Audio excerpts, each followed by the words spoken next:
Hey everyone, so I wanted to show you kind of next steps because I realized we were skipping a kind of a major step as far as not showing you how to put the front together. I can't assume that you know how to do that. So we're going to go through that today, and then we're going to push off batting, binding, all of that good stuff, quilting, pinning until the next 2 weeks. Hopefully y'all are okay with that. If you had a deadline you wanted to finish this quilt in 4 as promised, let me know and I will work something out with you.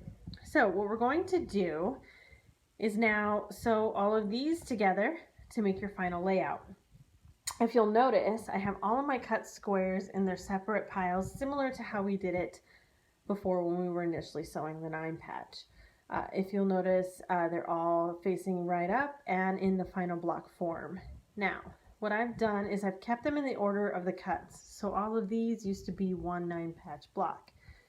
I like that because they tend to fit together a little better if they were cut from each other for whatever reason. So what we're going to do is take this top block and this next top block, and we are going to place them right sides together, and then we are going to go over to the machine and sew them. After that, we're going to take this bottom block and this bottom block. We're going to place them right sides together, stitch along here, and then once we have both of these together, we will take these two and stitch them to this. So if you'll meet me over the machine, I'm going to show you just this section, but all of the other sections are very similar. The only seam you have to match in the very end is this little guy right here. Now, you still want to match your squares up corner to corner. The only center point you have to match is, again, right there. All right, I'll see you over at the machine.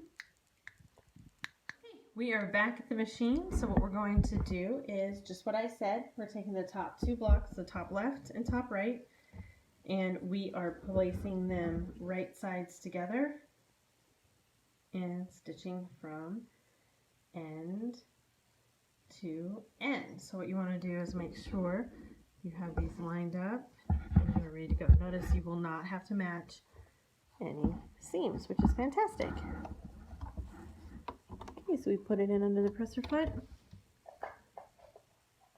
Let's go at a quarter of an inch seam. And you want to make sure you adjust as you go. Sometimes things come out of place and you can always stop and readjust. Like this, for example, you want these to match up.